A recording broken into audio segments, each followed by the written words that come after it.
दुनिया की राजनीति अब बंदूकों से नहीं खनिजों से लड़ी जा रही है।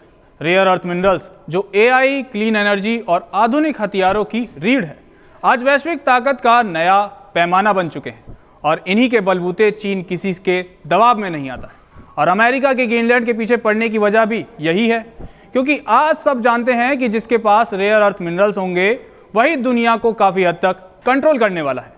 चीन का दबदबा, अमेरिका की बेचैनी और अब मैदान में एक नया खिलाड़ी सऊदी अरब। डोनाल्ड ट्रंप की ग्रीनलैंड पर नजर हो या चीन का एक्सपोर्ट कंट्रोल, हर कदम इसी मिनरल वॉर का हिस्सा है। और इसी बीच सऊदी अरब ने एक ऐसा ऐलान कर दिया है जिसने वॉशिंगटन से लेकर बीजिंग तक हलचल मचा दी है। 2.5 ट्रिलियन डॉलर के खनिज भंडार, 110 अरब डॉलर का निवेश और पूरी सप्लाई चेन बनाने की तैयारी। सवाल यह है कि क्या सऊदी अरब चीन के रेयर अर्थ साम्राज्य को चुनौती दे पाएगा? क्या अमेरिका का रेयर अर्थ मिनरल्स पर कब्जे का सपना चकनाचूर हो जाएगा? और क्या आने वाले दशक की वैश्विक शक्ति रेखा तेल नहीं बल्कि मिनरल्स तय करेंगे? इसी बड़ी भू राजनीतिक जब से डोनाल्ड ट्रंप अमेरिका के राष्ट्रपति बने हैं, तभी से एक बार फिर मिनरल्स वैश्विक राजनीति और अर्थव्यवस्था के केंद्र में आ गए हैं। अमेरिका के राष्ट्रपति ट्रंप ने बुधवार 21 जनवरी को घोषणा की कि ग्रीनलैंड को लेकर एक संभावित समझौता हुआ है जिसमें रेयर अर्थ मिनरल्स के अधिकार शामिल हो सकते हैं। ये खनिज क्लीन एनर्जी, आर्टिफिशियल इंटेलिजेंस और आधुनिक सैन्य तकनीक के लिए बेहद जरूरी है। सभी जानते हैं कि इस समय रेयर अर्थ मिनरल्स के उत्पादन पर चीन का दबदबा है। अंतर्राष्ट्रीय ऊर्जा एजेंसी के मुताबिक चीन दुनिया के 90% से ज्यादा रिफाइंड रेयर अर्थ और करीब 60% खनन उत्पादन को नियंत्रित करता है। ऐसे में विशेषज्ञों का कहना है कि दशकों की रणनीति, सरकारी नीतियों और निवेश के कारण चीन इस क्षेत्र में अमेरिका से काफी आगे निकल चुका है। यही वजह है कि डोनाल्ड ट्रंप ऐसे विकल्प ढूंढ रहे हैं जो चीन को टक्कर दे सके। ऐसे में सऊदी अरब के ऐलान ने दुनिया में भूचाल ला दिया है। सऊदी अरब की ओर से एक ऐसी घोषणा की गई है जो चीन और अमेरिका दोनों को ही झटका देने वाली है। ये देश तेजी से अपने खनिज क्षेत्र का विस्तार कर रहा है। इसका मकसद तेल पर निर्भरता कम करना और वैश्विक स्तर पर अपना राजनीतिक और आर्थिक प्रभाव बढ़ाना है। सऊदी ये समझ चुका है कि अब केवल तेल के भरोसे बैठना कितना नुकसानदायक हो सकता है, और इसका सीधा उदाहरण हमें ईरान के रूप में देखने को भी मिलता है, जो ज्यादातर तेल पर ही निर्भर है और हाल ही में उसके तेल के एक्सपोर्ट में गिरावट आई है। दावा है कि लगभग 7% की गिरावट आई है और यही वजह है कि ईरान की करेंसी आज शून्य के बराबर हो गई है। इसी को देखते हुए सऊदी सतर्क है और सऊदी अरब का दावा है कि उसके पास करीब 2.5 ट्रिलियन डॉलर मूल्य के खनिज भंडार हैं। इनमें सोना, जिंक, तांबा और लिथियम के साथ साथ रेयर अर्थ मिनरल्स भी शामिल हैं, जो इलेक्ट्रिक कारों, विंड एनर्जी, कंप्यूटर और हाई टेक उपकरणों में इस्तेमाल होते हैं।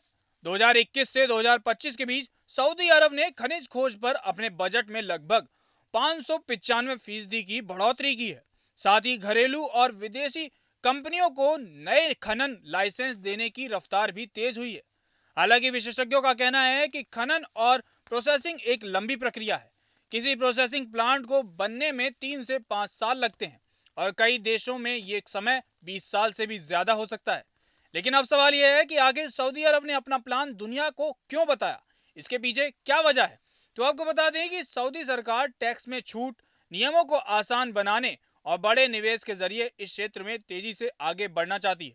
हाल ही में फ्यूचर मिनरल्स फोरम में सऊदी की सरकार खनन कंपनी मादेन ने अगले 10 सालों में 110 अरब डॉलर निवेश की घोषणा की। कंपनी का कहना है कि वो अंतर्राष्ट्रीय साझेदारी और ग्लोबल टैलेंट को साथ लेकर आगे बढ़ेगी। सऊदी अरब की विजन 2030 योजना में खनन को अर्थव्यवस्था का एक अहम स्तंभ बनाया गया है। इसका लक्ष्य सिर्फ खनिज निकालना नहीं बल्कि पूरी सप्लाई चेन तैयार करना है। विशेषज्ञों का मानना है कि सऊदी अरब भविष्य में दूसरे देशों से निकाले गए खनिजों को रिफाइन करने का एक बड़ा केंद्र भी बन सकता है। और सबसे बड़ी बात यह है कि सऊदी चीन के लिए एक बड़ी खतरे की घंटी भी बन सकता है। वो कैसे, जरा उसको भी समझ लेते हैं। दरअसल अमेरिका भी सऊदी अरब की इस रणनीति में दिलचस्पी दिखा रहा है। चीन की ओर से रेयर अर्थ मिनरल्स के निर्यात पर सख्ती के बाद अमेरिका वैकल्पिक रास्ते तलाश रहा है। इसी के तहत अमेरिकी कंपनी एमपी मटेरियल्स और अमेरिकी रक्षा विभाग सऊदी अरब में एक नई रिफाइनरी लगाने की योजना पर काम कर रहे हैं।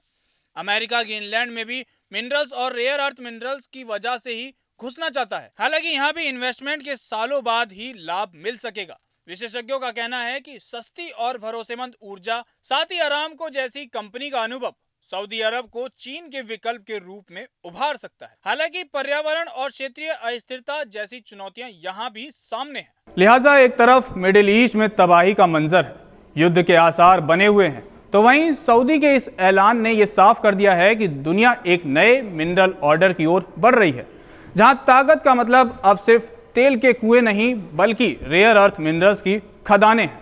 चीन की पकड़ को ढीला करने की अमेरिकी कोशिशें हों, ग्रीनलैंड की रणनीतिक अहमियत हो या फिर सऊदी अरब का $2.5 ट्रिलियन वाला दाव, ये सब इशारा करते हैं कि आने वाले वैश्विक रणनीति सप्लाई चेन और खनिज नियंत्रण के इर्द गिर्द घूमेगी। हालांकि सवाल अब भी बाकी है कि क्या सऊदी अरब समय, पर्यावरण और भू राजनीतिक चुनौतियों को पार कर पाएगा? क्या चीन का एब्सोल्यूट डोमिनेंस सच में टूटेगा? और क्या अमेरिका को मिलेगा वो भरोसेमंद विकल्प जिसकी उसे तलाश है? लेकिन एक बात तय है कि जिस देश के पास हाथ में होंगे मिनरल्स, उसी के हाथ में होगी भविष्य की ताकत। बहरहाल आज की इस रिपोर्ट में बस इतना ही। आपका इसको लेकर क्या कुछ सोचना है, अपनी राय हमें कमेंट सेक्शन में जरूर बताएं। कैमरे के पीछे मेरे सहयोगी मिनाज हैं, मेरा नाम तरुण है। जनतन टीवी पर खबरों का सिलसिला यूं ही जारी रहेगा।